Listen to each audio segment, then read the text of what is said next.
Hello friends, मैं MD आलम sir और हम लेकर आए हैं आपके सामने इलेक्ट्रिक करंट का पार्ट 6। और इसमें हम लोग पढ़ेंगे किरचॉफ्स का नियम। किरचॉफ्स का जो नियम होता है दो होता है, फर्स्ट और सेकेंड। ठीक है। और यहाँ पे कह रहा है कि for a complex electrical circuit, ठीक है, for a complex electrical circuit Kirchhoff's law are use to find the currents and voltage in different parts of the circuit. इसका मतलब होता है कि एक कॉम्प्लेक्स इलेक्ट्रिकल सर्किट के लिए किरचॉफ्स का नियम का उपयोग सर्किट के विभिन्न भागों में करंट और वोल्टेज को ज्ञात करने के लिए किया जाता है। ठीक है। जो किरचॉफ्स का नियम होता है जनरली यूज हम कॉम्प्लेक्स इलेक्ट्रिकल सर्किट को सॉल्व करने के लिए करेंगे। ठीक है। इसका जो फर्स्ट लॉ होता है, यहाँ पे देखिए ध्यान से, किरचॉफ्स फर्स्ट लॉ, इसको जक्सन लॉ, करंट लॉ या किरचॉफ्स करंट लॉ भी बोल सकते हैं। और ये बहुत आसान है, इसको आसान तरीके से आपको बताएंगे हम। जो पहला नियम है, कह रहा है कि यहाँ पे अकॉर्डिंग टू केसीएल, केसीएल का मतलब किरचॉफ्स करंट लॉ को हम केसीएल बोल सकते हैं। The algebraic sum of the all currents meeting at a point, या जंक्शन कह लीजिए, इज जीरो। इसका मतलब होता है कि केसीएल के अनुसार किसी संधि पर, जंक्शन को हिंदी में संधि बोलेंगे, या किसी बिंदु पर, पॉइंट पर मिलने वाले समस्त यानी सभी धाराओं का बीजगणितीय योग शून्य होता है। ठीक है। यहाँ पे देखिए ध्यान से, जो अलजेब्रिक टोटल अलजेब्रिक सम है जीरो होता है। ठीक है। इसे हम सुमेशन आई से डिनोट करेंगे, यहाँ से इक्वल टू में हमारा जीरो हो गया। तो इस नियम को हम कहेंगे, इस नियम को किरचॉफ्स फर्स्ट लॉ या जंक्शन लॉ या किरचॉफ्स करंट लॉ, या शॉर्ट में इसको केसीएल बोलेंगे। ठीक है। जैसे यहाँ पे देख रहे हैं, ध्यान से देखिए, यहाँ पे एक हमारा जंक्शन है, यहाँ पे देखिए ध्यान से, एक जंक्शन है, यहाँ पे एक जंक्शन है हमारा। ठीक है, एक जंक्शन है, इसको हम जंक्शन बोल सकते हैं। ठीक है, जंक्शन है हमारा। हम देख रहे हैं कि यहाँ पे कुछ रेसिस्टेंस है और उससे अलग अलग करंट हमारा प्रवाहित हो रहा है। जैसे हमारा I1 हो गया, I2 हो गया, I3 हो गया, ठीक है, I4 हो गया और I5 हो गया। तो इस पे मिलने वाली समस्त विद्युत धाराओं का जो बीजगणितीय होगा जीरो होगा। एक और आप बात समझिए, यहाँ पे जो करंट जंक्शन पे आएगा, इससे मिलेगा जंक्शन पे, हम उसको, उसका जो डायरेक्शन होगा पॉजिटिव लेंगे, और जो जंक्शन से अवे फ्रॉम द पॉइंट, यानी जो जंक्शन है हमारा, जो पॉइंट है, इससे दूर जाएगा जो करंट, तो हम उसका डायरेक्शन निगेटिव लेंगे और यहाँ पे हमारा पॉजिटिव होगा। ठीक है। तो हम देख रहे हैं कि I1, यहाँ पे ध्यान से देखिए, I1 जो है जंक्शन पे आ रहा है, I1 का जो डायरेक्शन ऐसे है, यानी जंक्शन पॉइंट की तरफ आ रहा है, प्लस उसके बाद I3 जो है जंक्शन पे, यहाँ पे देखिए ध्यान से जा रहा है। ठीक है, जंक्शन पे मिल रहा है जाके, तो I1 प्लस I2 हो गया। अब यहाँ पे हम देख रहे हैं I2 जो है अब जंक्शन से अवे फ्रॉम द पॉइंट है, यानी दूर भाग रहा है। यहाँ पे देखिए ध्यान से, तो माइनस है, माइनस I2। और उसके बाद हम देख रहे हैं I4 जो है, उसका भी डायरेक्शन जंक्शन से दूरी है, यानी अपोजिट डायरेक्शन में है, उसके तरफ नहीं है, तो माइनस I4। और I5 का जो डायरेक्शन है हमारा, देखिए ध्यान से, जो I5 है हमारा, इसके भी डायरेक्शन कुछ ऐसे है, जंक्शन से अपोजिट है, यानी जंक्शन की तरफ जा नहीं रहा है। ठीक है, उससे दूर भाग रहा है, तो माइनस यहाँ पे हो गया हमारा I5 इक्वल टू जीरो। तो इसको हम ऐसे भी रिप्रेजेंट कर सकते हैं, या इसको हम ऐसे भी रिप्रेजेंट कर सकते हैं, यानी आने वाला जितना भी करंट है उसका सम इक्वल टू जाने वाला करंट का सम। ठीक है। तो ऐसे भी हम कह सकते हैं कि हमारा I1 plus I3 equal to I2 plus I4 plus I5। इसे हम ऐसे भी रिप्रेजेंट कर सकते हैं, या ऐसे भी रिप्रेजेंट कर सकते हैं, या ऐसे भी रिप्रेजेंट कर सकते हैं। तो आपको याद रखना है कि जो जंक्शन पे करंट आएगा उसको हम पॉजिटिव लेंगे। यहाँ पे आपको स्पष्ट तरीका से हम बताएं, करेक्ट करंट्स, ठीक है, entering the point can be taken as positive, यानी जो इंटर करेगा पॉजिटिव होगा। Correct, while currents leaving the point, and जो लीव करेगा, ठीक है, द पॉइंट, जो पॉइंट से लीव करेगा can be taken as negative. वहीं आपको बात बताएं, आप सिंपल भाषा में समझिए, जो करंट जंक्शन पे आकर मिलेगा पॉजिटिव होगा, और जो जंक्शन छोड़ के भागेगा, उससे दूर जाएगा, नेगेटिव होगा। इसको ध्यान रखिएगा। यहाँ पे कह रहा है, ध्यान से देखिए, कह रहा है Kirchhoff's first law is based on the law of conservation of charge. ठीक है, यानी किरचॉफ्स का जो प्रथम नियम है आवेशों के संरक्षण पे आधारित है। तो ये आपका एक पॉइंट है, एग्जाम में आपसे कहीं भी पूछा जा सकता है, तो इसको आप ध्यान दीजिएगा। ठीक है, तो ये हमारा पहला लॉ है। ठीक है, आई होप आपको समझ में आया हो। चलिए दूसरा देखते हैं। दूसरा जो हमारा नियम है किरचॉफ सेकेंड लॉ, यहाँ पे देखते हैं इसको लूप लॉ बोलेंगे या वोल्टेज लॉ बोलेंगे या किरचॉफ वोल्टेज लॉ बोलेंगे। इसे हम केवीएल बोलेंगे, केवीएल शॉर्ट में बोलेंगे। ठीक है, और ये बहुत ही आसान है।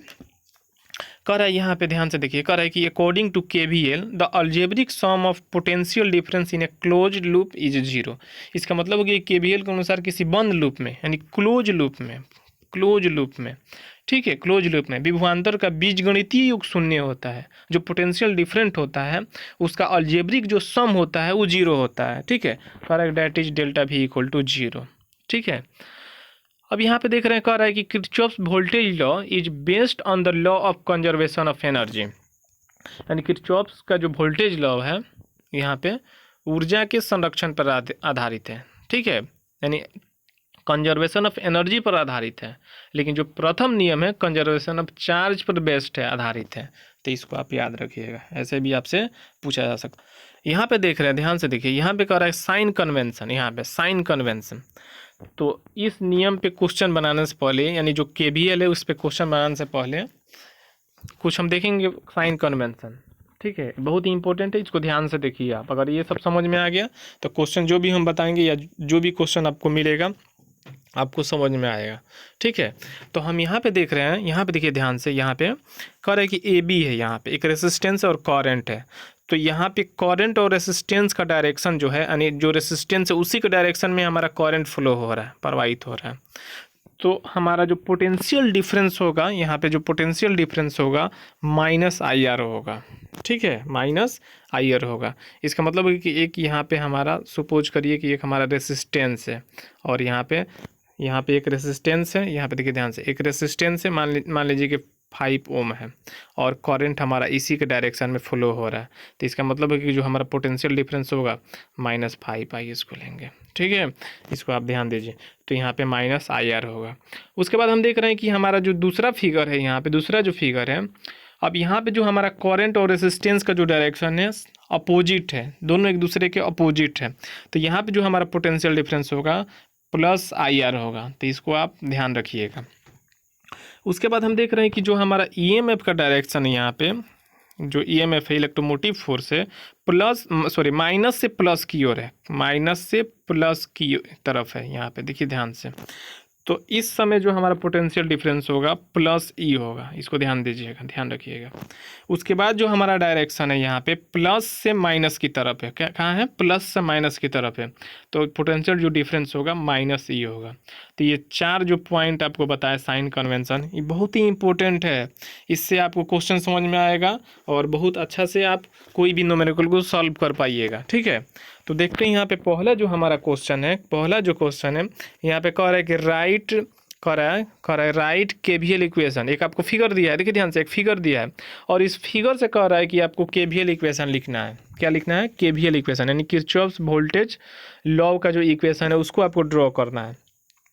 तो यहाँ पे हम देख रहे हैं कि आई और R1, यहाँ पे देखिए ध्यान से, आई और R1, तो आई और R1 यहाँ पे करंट हमारा ऐसे प्रवाहित हो रहा है, फ्लो हो रहा है इसमें, इस सर्किट में। तो अभी आपको बताएं कि जब आई और आर सेम डायरेक्शन में होगा तो हम -IR लिखेंगे। तो इसका मतलब होगा कि -IR1 यहाँ पे हो गया। इसके बाद हो गया कि यहाँ पे देखिए ध्यान से, यहाँ पे देखिए, चूँकि क्लोज लूप है तो टोटल पोटेंशियल डिफरेंस हमारा 0 होगा। तो इसका मतलब हो गया कि यहाँ से साइन कन्वेंशन के अनुसार -IR1 लिख लिए। उसके बाद यहाँ पे हम आई के लेकर कहाँ, आई हमारा जाएगा अब R2 से भी तो फ्लो होगा, तो -IR2। ठीक है, उसके बाद हम आ गए यहाँ पे, कहाँ पे आ गए, अब EMF के पास आ गए। तो माइनस से प्लस की तरफ अब जा रहे हैं, देखिए ना, से माइनस से प्लस की तरफ जा रहे हैं। तो अभी आपको बताएं यहाँ पे कि जब हम माइनस से प्लस की तरफ जाएंगे तो हमारा पोटेंशियल डिफरेंस प्लस ही होगा। तो यहाँ पे हमारा हो गया, ध्यान, यहाँ पे देखिए प्लस, यहाँ पे देखिए ध्यान से प्लस E2, यहाँ पे E2 है और प्लस से माइनस की तरफ जा रहे हैं तो यहाँ पे -E1 हो गया। और टोटल जो हमारा होगा पोटेंशियल डिफरेंस का जो अलजेब्रिक सम होगा 0 होगा अकॉर्डिंग टू केवीएल। तो यहाँ पे बराबर में 0 हो गया। तो हम इतना भी छोड़ सकते हैं, यही हमारा केवीएल इक्वेशन हो जाएगा, या जो माइनस में उसको इधर भेज के हम ऐसे भी E2 बराबर लिख सकते हैं E1 + I R1 + R2, क्योंकि R1 और R2 में I हमारा कॉमन है, तो हमारा ये केवीएल इक्वेशन कंप्लीट हो गया। दूसरा क्वेश्चन देखते हैं। दूसरा क्वेश्चन में कह रहा है, यहाँ पे देखिए ध्यान से, दूसरा जो क्वेश्चन है उसमें कह रहा है यहाँ पे कह रहा है कि यहाँ पे कह रहा है कि find the value of current in the circuit. इसका मतलब ये कि एक हमारा यहाँ पे जो सर्किट है इससे हमको करंट का वैल्यू फाइंड करना है। तो इसका मतलब ये कि यहाँ से देखिए आई और आर, यहाँ पे दोनों का डायरेक्शन सेम है क्योंकि एरो ऐसे दिया है। तो यहाँ से हम लिख सकते हैं माइनस कितना, -10i, और माइनस से प्लस की तरफ जा रहे हैं तो +5 यहाँ पे, क्योंकि हमारा जो EMF है 5 वोल्ट है। उसके बाद हम आ गए यहाँ पे 20 के पास। तो जब 20 के पास आ गए तो इसका मतलब हो गया कि यहाँ पे अब चूँकि डायरेक्शन सेम है तब यहाँ पे -20 आई। अब हम आ गए प्लस से माइनस की तरफ। आपको ध्यान देना है फिगर में कि फिगर में जो ये वाला जो बड़ा वाला होता है सेल में उसको पॉजिटिव माना जाता है, और छोटा वाला जो होता है उसको निगेटिव माना जाता है। तो यहाँ से हम लिख सकते हैं -20 आई, और माइनस यहाँ पे प्लस से माइनस की तरफ -2 भी इक्वल टू 0। अब यहाँ पे देख रहे हैं कि -10 आई, -10 आई, माइनस यहाँ पे 30 आई, और 2 में से जब 5 में से जब 2 जाएगा, 5 में से जब 2 जाएगा तो 3 बचेगा, 3 प्लस में होगा, जब इधर भेजेंगे तो -3 भी होगा। तो यहाँ से आई बराबर हो जाएगा 3/10, 3/30 सॉरी, तो माइनस से माइनस कैंसिल हो जाएगा। तो यहाँ से देखिए ध्यान से 3 कम 3 और 10 बार में ही कट जाएगा। तो 1/10 एम्पियर आपका करंट इसका हो गया इस सर्किट का। तो आई होप आपको समझ में आया हो, बेसिक है। अब इसके बाद और क्वेश्चन देखते हैं। यहाँ पे देखिए ध्यान से, यहाँ पे कह रहा है calculate the current in branch PQ, QS, PS, QR and ASR of the given circuit. एक आपको सर्किट दिया है, यहाँ पे एक सर्किट दिया है, एक परिपथ दिया है, और इस परिपथ से आपको, ठीक है, आपको PQ में करंट फाइंड करना है, ठीक है, QS में फाइंड करना है, उसके बाद कह रहा है कि PS में फाइंड करना है, उसके बाद कह रहा है कि QR में फाइंड करना है, उसके बाद कह रहा है ASR में फाइंड करना है। तो सबसे पहले हम क्या करेंगे, स्टेप 1 में हम क्या करेंगे, फिगर ड्रॉ करेंगे एक बार फिर से, और मेन करंट यहाँ से चलेगा। तो जो मेन करंट चलेगा यहाँ से, तो यहाँ पे जब हम आएंगे तो यहाँ से करंट हमारा 2 भाग में, 2 पार्ट में बढ़ जाएगा। एक पार्ट को यहाँ से I1 मानेंगे, ठीक है।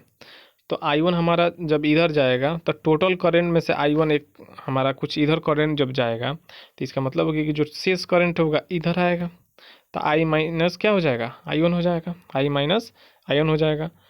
तो यहाँ से हमारा हो गया I1, और ये हो गया हमारा I माइनस I1।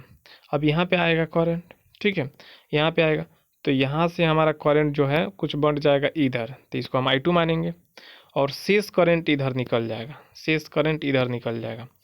तो I1 में से हम क्या घटा देंगे, I2, क्योंकि मेन करंट यहाँ से जा रहा है, कुछ इधर चला जा रहा है, शेष इधर आ रहा है।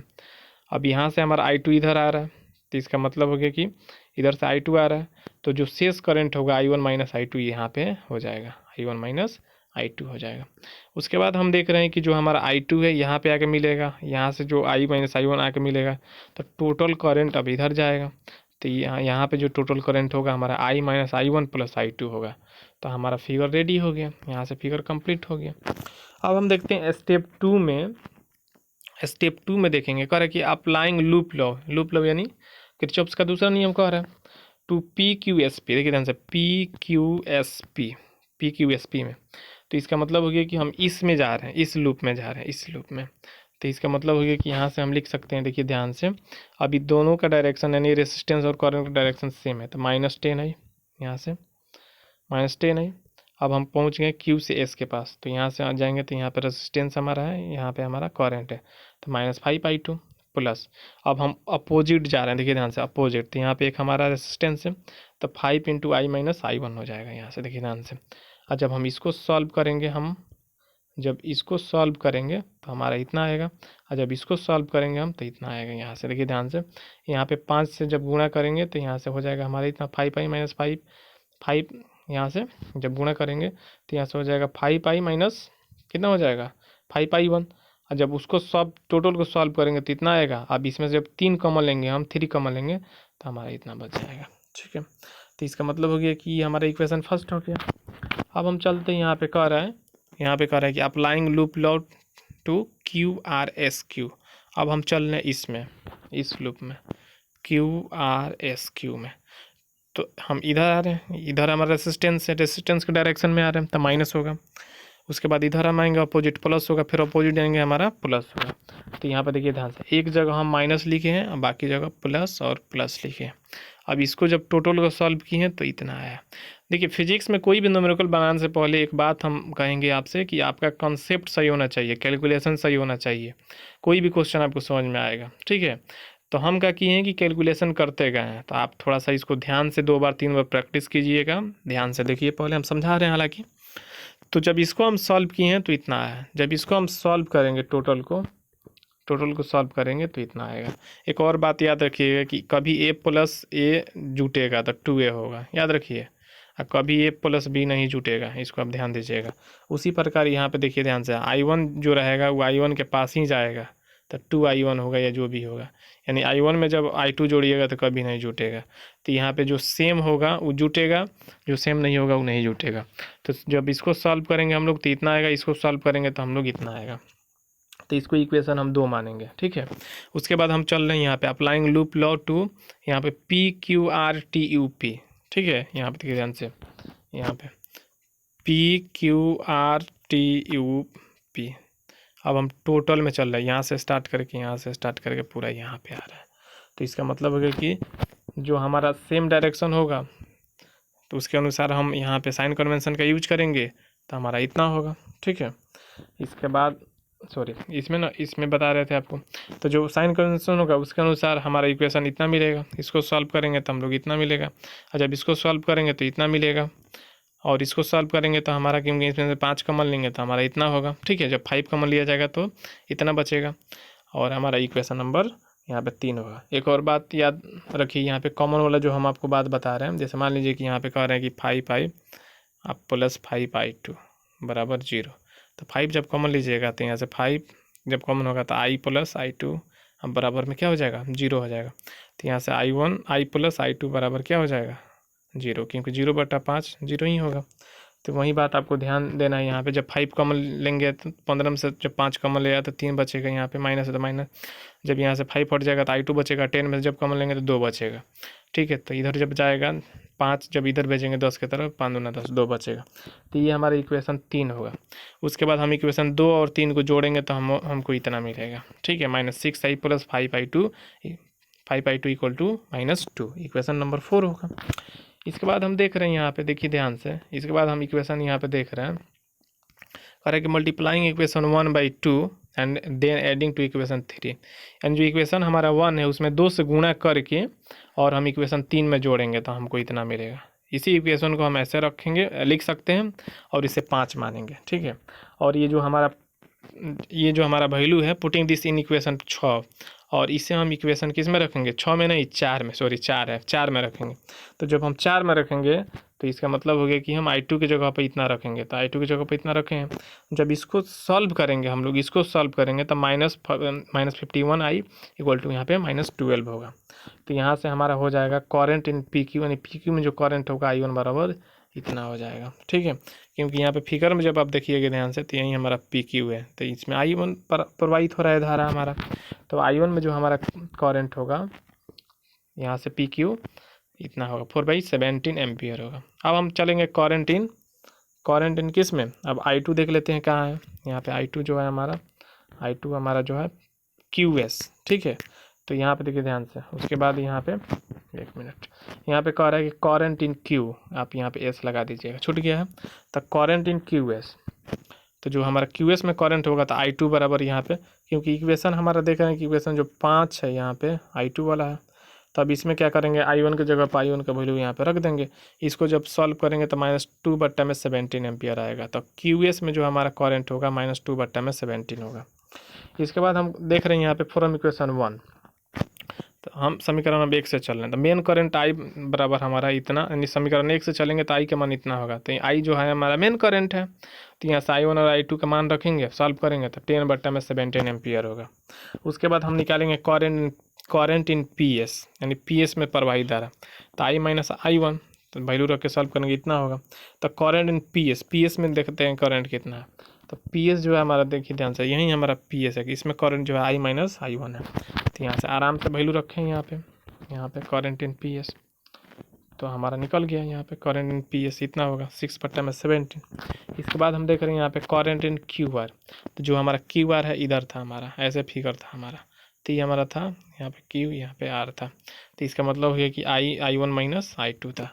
तो I1 और I2 का जब वैल्यू रखेंगे तो ये भी हमारा 6/17 आएगा। उसके बाद हमारा करंट इन एस आर। अब एस आर में हम करंट फाइंड करेंगे। तो एस आर में जो हमारा करंट होगा I minus I1 plus I2। आप फिगर देख सकते हैं इतना ही है।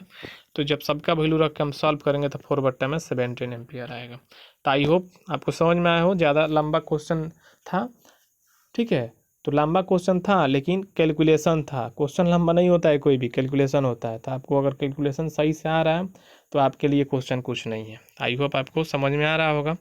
आपको एक क्वेश्चन हम दे रहे हैं, ठीक है, आप इसको प्रैक्टिस कीजिएगा। अगर आपसे बन जाता है तो ठीक है, नहीं तो आप कमेंट करके बताइए, या मेरा जो व्हाट्सअप नंबर है आप उस पर भी आप हमसे ये क्वेश्चन पूछ सकते हैं, ठीक है। 5865180192 ठीक है। आप इस पे केवल मैसेज करके हमसे क्वेश्चन, कोई भी क्वेश्चन, फिजिक्स केमिस्ट्री मैथ कोई भी क्वेश्चन पूछ सकते हैं हमसे, ठीक है। उसके बाद देख रहे हैं जो एक क्वेश्चन दिए हैं आपको, कह रहे calculate the currents in the two resistance. कह रहा है calculate the currents in the two resistance so in figure. आपको एक फिगर यहाँ पे दिए हैं, ठीक है, यानी क्वेश्चन में फिगर दिया गया है और इस फिगर से आपको करंट फाइंड करना है, ठीक है। Find the current in two resistance, in two resistance से आपको करंट फाइंड करना है। तो आप इसको बनाइए, सॉल्व कीजिए। आई होप आपको समझ में आया हो। इससे पहले आपको 3 क्वेश्चन बताएं और किरचॉफ्स लॉ हमारा कंप्लीट हो गया, बहुत ही इंपॉर्टेंट है। इसके बाद जो हमारा वीडियो लेक्चर आएगा किरचॉफ्स लॉ का जो एप्लीकेशन है उस पर आएगा, ठीक है। तब तक के लिए इतना ही। अगर आप अभी तक हमारे चैनल को सब्सक्राइब नहीं किए तो सब्सक्राइब कीजिए, अपने दोस्तों में शेयर कीजिए और वीडियो पसंद आया हो तो लाइक कीजिए। Okay, thank you.